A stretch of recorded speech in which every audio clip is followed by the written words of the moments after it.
Amin.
Bapak Ibu sekalian,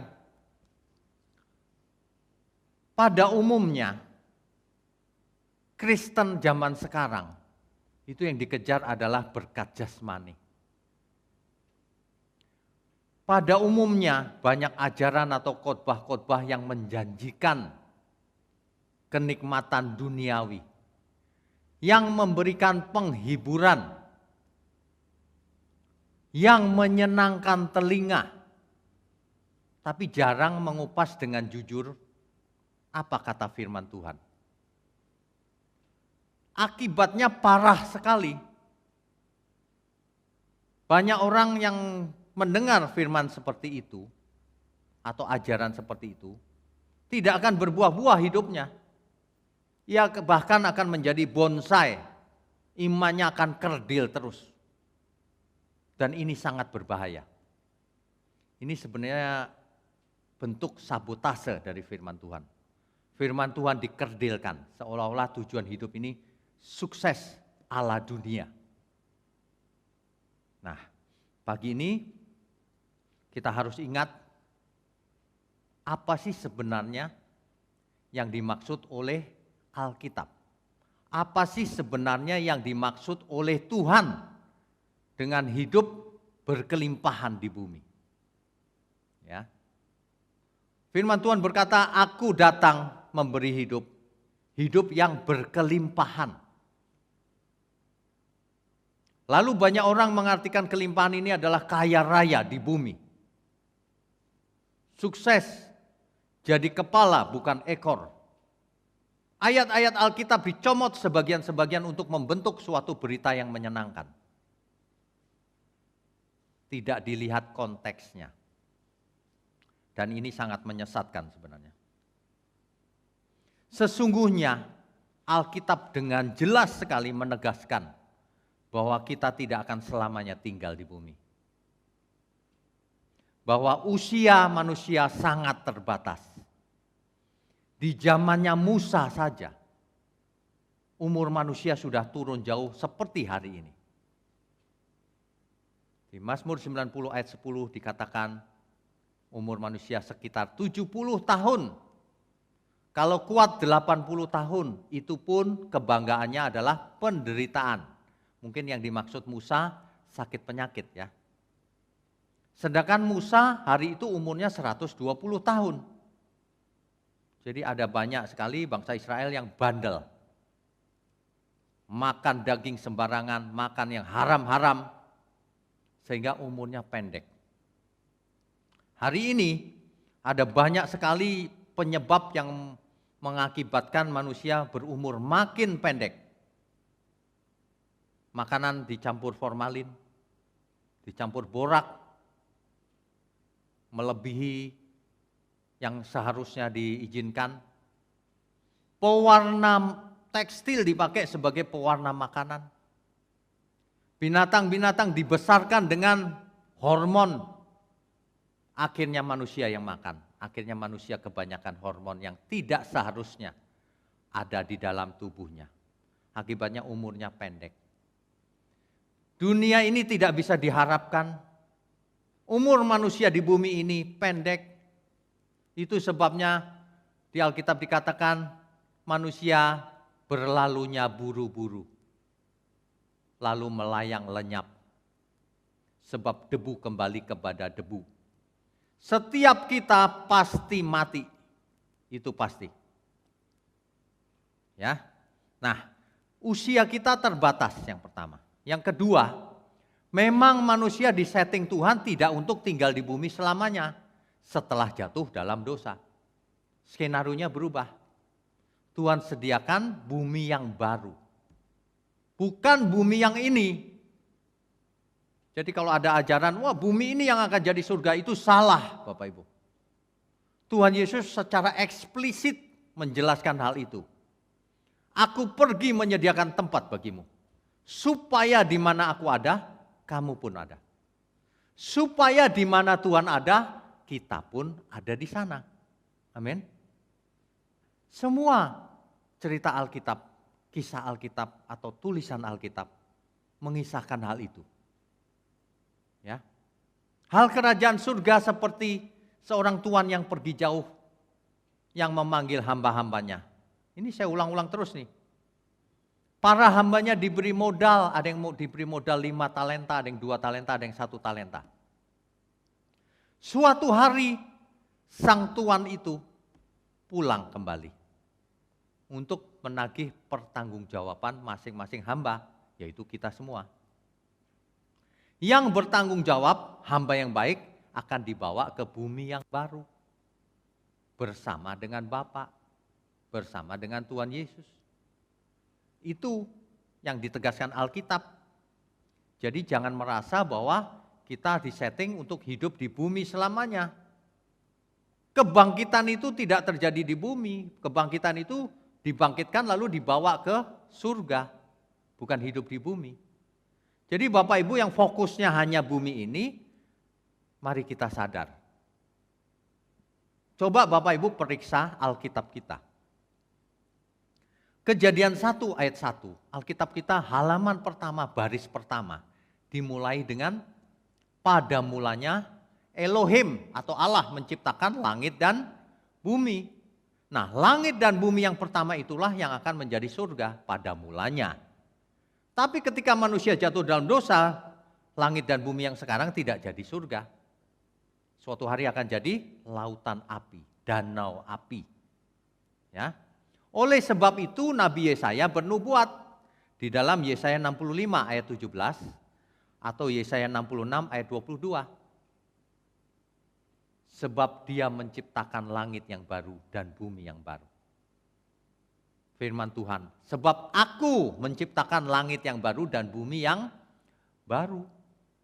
Hal itu diketahui dengan tepat oleh Rasul Petrus, sehingga ditulis dalam 2 Petrus 3 ayat 13. Sesungguhnya kita sedang menantikan langit yang baru dan bumi yang baru. Kita hidup ini sebenarnya cuma menantikan langit yang baru dan bumi yang baru. Itu kebenaran. Jangan pernah Bapak Ibu menganggap enteng firman Tuhan ini. Itu kata pendeta, bukan, itu kata Alkitab. Perhatikan baik-baik, diperiksa sendiri kalau tidak percaya. Alkitab kita ditutup oleh kitab Wahyu. Di kitab Wahyu 21 ayat 1, di situ dikisahkan, lalu aku melihat langit yang baru dan bumi yang baru. Dan itu bukan figuratif. Itu fakta, itu real. Ya, amin ya. Nah, kalau kita tahu hal ini, seharusnya kita tidak mempersiapkan diri untuk hidup selamanya di bumi. Kita mempersiapkan diri untuk hidup di langit yang baru dan bumi yang baru. Ini sudah sering dibahas, tapi banyak orang tetap tidak mau sadar bahwa hidup di bumi ini fana. Bahwa hidup di bumi ini hanya sementara. Coba kita baca nasnya 1 Petrus 2 ayat 11. 1 Petrus 2 ayatnya yang ke-11. Saya bacakan ya Bapak Ibu. Saudara-saudaraku yang kekasih, aku menasihati kamu supaya sebagai pendatang dan perantau, kamu menjauhkan diri dari keinginan-keinginan daging yang berjuang melawan jiwa. Ingat ini. Ada kata pendatang dan perantau. Sebenarnya kita ini adalah seorang pendatang atau perantau di bumi ini. Dalam teks asli Alkitab, pendatang di situ dipakai kata paroikos. Paroikos ini artinya foreigner, orang asing di bumi. Stranger, asing. Temporary resident, bukan permanent resident. Temporary resident, penduduk sementara di bumi. Sedangkan kata perantau dipakai kata parepidemos. Artinya seorang yang datang dari negeri asing ke suatu lokasi untuk tinggal sementara. Jadi kita sebenarnya hanya pendatang dan perantau di bumi. Yang hanya temporary resident di bumi. Hanya sementara tinggal di bumi, bukan selamanya. Dalam bahasa sederhana, kita hanya musafir di bumi.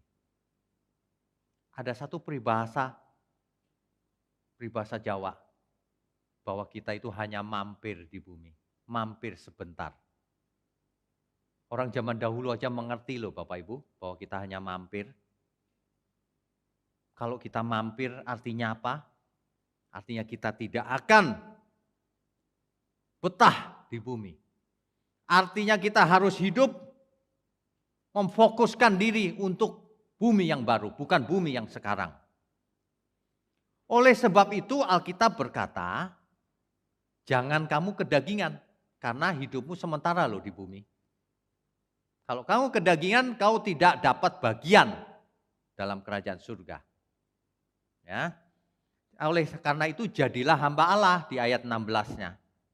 Jadilah hambanya Tuhan. Jadikan Yesus sebagai Tuhan. Itu maksudnya. Karena hidup kita hanya sementara musafir di bumi ini. Banyak orang tidak menyadari bahwa hidup kita itu musafir. Di bumi itu musafir. Ya. Jadi bagaimana ya? Kok orang tidak menyadari bahwa hidup di bumi ini musafir. Makanya banyak orang diajarkan foya-foya sih. Lagunya Aku Anak Raja katanya. Ya benar, tetapi musafir di bumi, jangan anak raja di bumi. Raja kita di langit baru, bumi baru. Katakan amin. Amin ya. Kita itu musafir Bapak Ibu. Ya. Banyak orang salah mengerti ketika disuruh mengabdi kepada Tuhan, lalu ketakutan merasa aku nanti tidak bahagia Pak kalau mengabdi kepada Tuhan. Sebab pengertian mereka mengabdi itu lalu dibotakin. Harus puasa setiap hari, gak boleh kerja. Bukan, itu agamawi namanya. Bukan, mengabdi kepada Tuhan itu menyenangkan hatinya dalam setiap perbuatan kita. Yang dituntut banyak, yang diberi banyak, dituntut banyak. Ya. Ketika orang mengerti kebenaran ini, maka ia akan menyambutnya dengan rasa bahagia yang luar biasa. Kaulah tujuanku, indah kerajaanmu, di ujung jalanku nampak matahari kehidupan yang tak pernah terbenam. Ketika seseorang mengerti kebenaran, ia akan memfokuskan dirinya ke tujuan yang digariskan oleh Tuhan. Sebab itulah kebahagiaan kita. Orang yang berusaha bahagia di bumi ini dengan caranya sendiri juga tidak bahagia kok buktinya. Orang yang kaya raya, sukses, tidak bahagia juga hidupnya. Kalau tidak mengenal Tuhan, ia tidak akan memiliki damai sejahtera. Tidak mungkin memiliki damai sejahtera tanpa Tuhan. Tidak mungkin. Ya. Oleh karena itu setiap kita, mari kita mulai sadar bahwa kita itu pengembara di bumi. Perhatikan lirik lagu ini. Ini benar. Hari-hari hidup datang dan berlalu, bagaikan deret awan yang ditiup angin. Hatiku bertanya, kau berikan jawabnya. Mengapa ku di sini di gembara dunia? Coba Bapak Ibu bayangkan baik-baik, kita hidup nih mencari bahagia. Gak berapa lama kemudian pasangan hidup kita pergi. Apakah bahagia? Tidak lama kemudian orang-orang yang kita kasih mendahului kita. Memang begitulah hidup di bumi. Jangan berfantasi iman itu. Iman yang benar itu justru pengharapannya ada di langit baru, bumi baru. Iman yang benar itu justru memandang bumi ini hanya sementara. Jadi kalau kita mengejar kesuksesan, supaya misi hidup kita ini sebagai pengembara di bumi efektif. Masalahnya itu banyak orang kalau membayangkan kata pengembara itu seperti pengemis, kesana kemari mengemis. Bukan mentalnya pengembara, tapi pemenang, tapi mengerti kebenaran, tapi semangatnya luar biasa, tapi pengertiannya penuh akan kebenaran. Mengapa? Karena Tuhan berikan jawabnya. Tuhan sudah berikan jawabnya kepada kita. Kau buka mataku, hati dan pengertianku. Hidup ini untuk mengabdi bagimu disingkat hariku. Kalau orang mengerti hal ini, ia akan hidup semangat belajar. Belajar apa saja dalam hidupnya. Supaya sukses, tapi bukan untuk diri sendiri. Untuk menyambut Sang Maharaja. Untuk menyenangkan semua orang. Itulah ibadah yang benar. Banyak orang untuk diri sendiri saja sudah tidak mengasihi. Hidup suka-suka sendiri, malas. Makan minum sembarangan, akibatnya banyak penyakit. Malas, jadi tidak diberkati. Ayo semangat. Tidak ada kata terlambat, siapapun kita. Mari kita belajar membenahi hidup kita. Arahkan tujuan kita, semua yang kita lakukan ini untuk Tuhan. Kaulah tujuanku, indah kerajaanmu, di ujung jalanku nampak matahari kehidupan yang tak pernah terbenam. Sebenarnya hidup ini sudah disetting oleh Tuhan, happy ending. Tapi happy endingnya bukan di bumi. Happy endingnya di bumi yang baru bersama Tuhan. Oleh karena itu siapapun kita yang hari ini mempunyai banyak masalah. Di musim pandemi gini ekonomi melemah. Pekerjaan berkurang, gaji dikurangi. Bisnis pada tutup. Siapapun kita, ayo kita kembali ke Alkitab. Asal ada makanan pakaian cukup. Bagi yang tidak bisa makan, datang ke gereja, kita akan beri makan. Tidak ada masalah. Tapi harus kerja keras juga ya. Hidup hanya sekali. Tidak usah stres. Kalau seseorang dibukakan pikirannya, maka ia akan merdeka. Merdeka tidak ikut arus dunia. Tidak terikat oleh keinginan A, keinginan B. Aku tidak ingin apa-apa lagi. Kalau Tuhan gembalaku, aku tidak ingin apa-apa lagi. Mengapa? Karena Tuhan beserta aku dan itu lebih dari cukup. Katakan amin. Amin ya. Ini serius. Kalau saya tidak bisa beli sesuatu ya gak apa-apa. Gak usah beli. Kalau bisa beli ya biasa saja. Tapi ingat, hidup kita harus jadi berkat, jangan egois. Hidup ini ada satu istilah, it's not about me. It's not about you. It's about him. Hidup ini bukan tentang kita. Hidup ini tentang Tuhan. Oleh sebab itu orang yang ngerti kebenaran, hidupnya pasti happy. Pasti hidup kudus. Pasti semangat. Karena ia tahu, ia di pihak Tuhan. Amin ya. Hidup ini menarik, saudara. Banyak orang merasa hidup di bumi ini tidak menarik. Karena banyak masalah. Salah. Justru hidup ini menarik karena bersama Tuhan.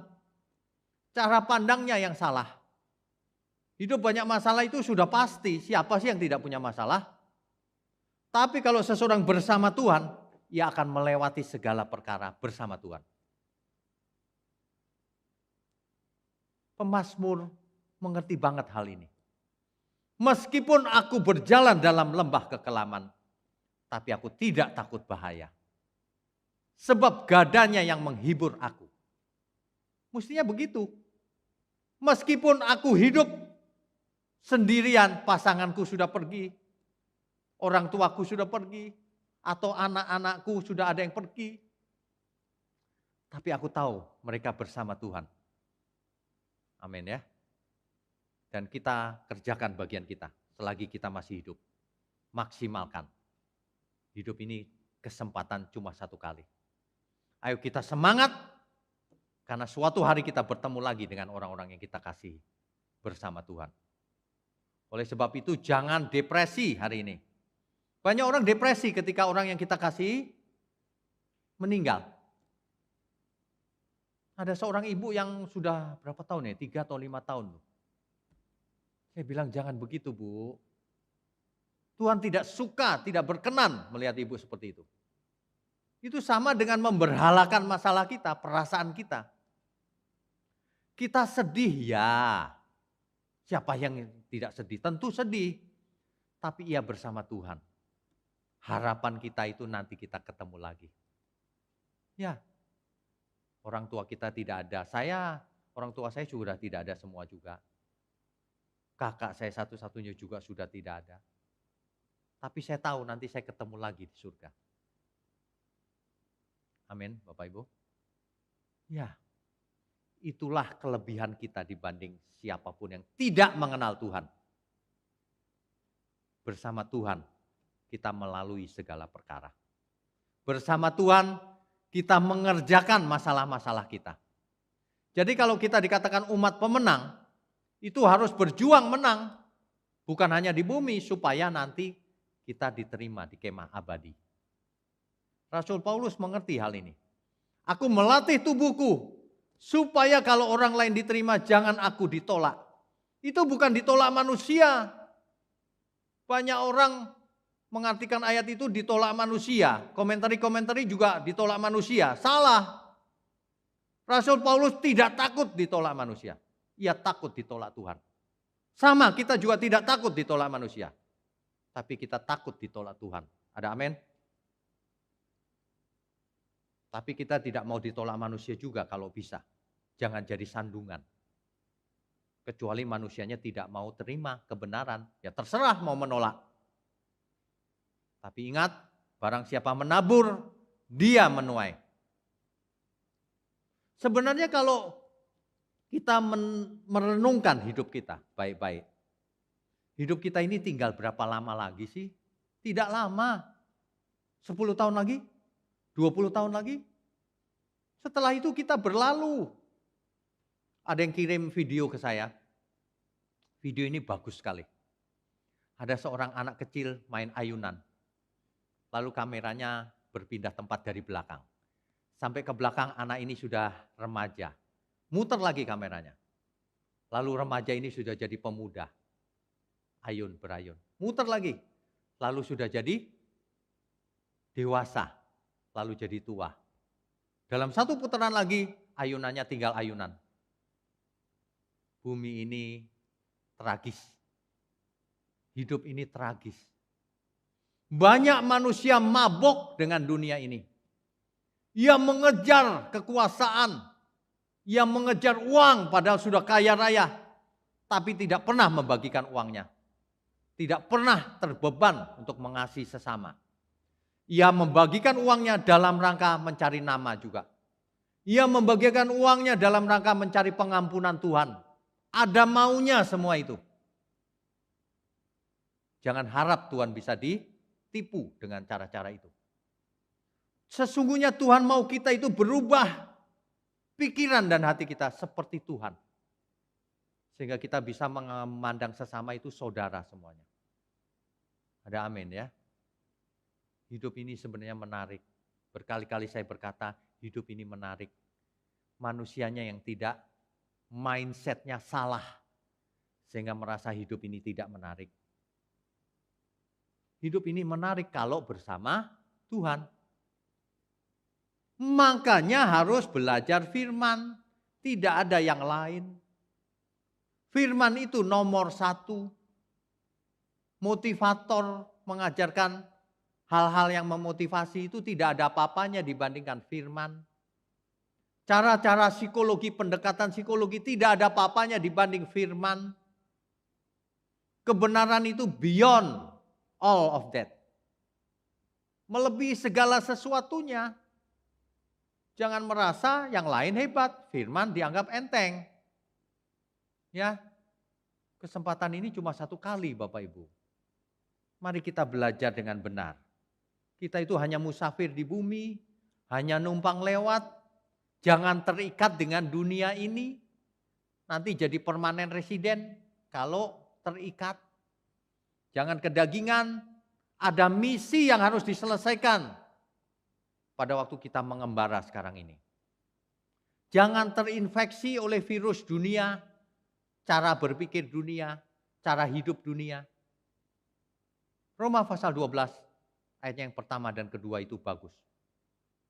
Jangan seperti orang dunia, jangan serupa dengan dunia ini. Kita harus berubah pembaharuan akal budi. Sebab kita sedang bersiap-siap mau ke dunia yang baru, bumi yang baru, yaitu surga, langit yang baru dan bumi yang baru. Persiapkan diri baik-baik. Jangan percaya dengan kata-kata kita tidak usah berusaha bisa selamat. Asal mengaku dengan mulut, salah itu. Kita usahakan hidup kudus, tak bercacat, tak bercelah. Gak bisa itu Pak, bisa. Tuhan Yesus yang perintahkan. Jangan alasan melulu. Mari kita persiapkan diri semaksimal mungkin. Agar ketika Tuhan Yesus datang, Tuhan. Dan Tuhan berkenan. Amin ya Bapak Ibu ya. Ada banyak orang fokus hidupnya ke tempat lain. Mengejar karir, mengejar harta, mengejar kepuasan dunia, kekuasaan. Tapi ia tidak pernah mengejar kebenaran. Sia-sia, binasa itu orang itu. Itu orang kaya yang bodoh itu begitu. Kalau kita mengejar semua ini dalam rangka menunjang misi kita, itu baru benar. Teori gampang, benerannya lakukan kalau bisa. Banyak orang rajin memberi persepuluhan, percuma. Apalagi minta dibalikin oleh Tuhan. Memberi kok minta dibalikin. 10% itu belum ada apa-apanya. Persembahkan seluruh hidupmu, baru benar.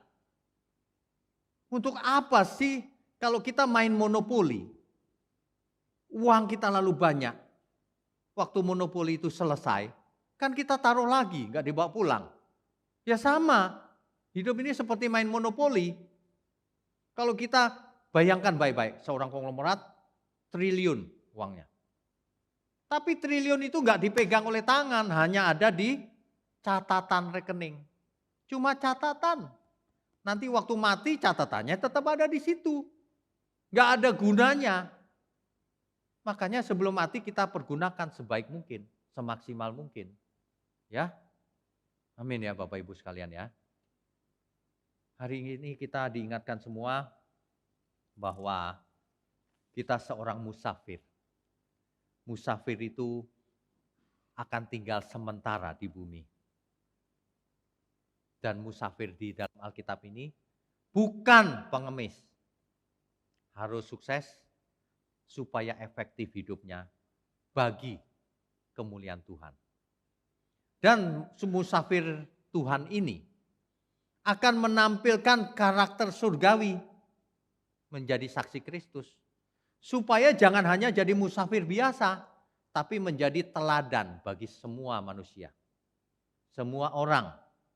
Jadi kita kerja keras dan sebagainya supaya menghadirkan aroma surgawi. Jadi kalau orang melihat, oh ini nih baunya surgawi. Ya. Nah, kalau baunya surgawi maka beda hidupnya. Kalau seseorang sadar bahwa ia seorang pengembara sementara di bumi, maka ia akan berbeda hidupnya dengan cara hidup orang pada umumnya. Ia tahu bahwa sementara semuanya yang ada. Ia tahu bahwa dirinya pun akan mati suatu hari. Maka ia hidup satu kali ini. Sekali ini saja hidup itu. Mari kita hidup yang benar. Ayo coba kita belajar setelah ini. Hidup yang benar. Makan minum yang benar. Bicara yang benar. Mengasihi sesama yang benar. Mengasihi sesama pasangan hidup yang benar. Berbakti pada Tuhan yang benar. Memberi persembahan pun yang benar sikap hatinya. Ya. Tentu hidup kita akan berdampak luar biasa. Ingat ya Bapak Ibu ya. Hari-hari hidup kita akan berlalu sementara. Ada tujuan yang kita tuju hari ini. Ada misi khusus dari surga di mana kita berasal. Supaya kita menjadi contoh manusia surgawi di bumi. Supaya manusia surgawi itu sebagai pengembara dan akan menjadi teladan, menyelamatkan banyak jiwa. Amin ya Bapak Ibu ya. Itulah yang menyenangkan Tuhan. Amin. Bapak Ibu sekalian, minggu pagi ini hendaknya kita semua berubah. Setiap kali mendengar firman kita harus berubah. Kalau tidak sia-sia. Ya. Sebentar lagi juga sudah berganti tahun. Artinya umur kita juga makin bertambah. Akhirnya hari kematian kita juga makin dekat. Mari kita makin menyongsong itu. Lakukan semuanya untuk Tuhan. Amin ya. Bapak Ibu harus terinspirasi dengan lagu itu tadi. Ya. Makanya minggu pagi ini tentu minggu yang berbeda harusnya. Baik.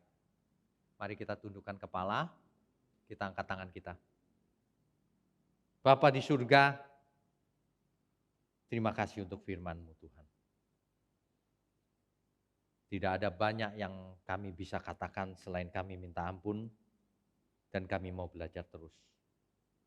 Berkati setiap kami angkat tangan kami Tuhan.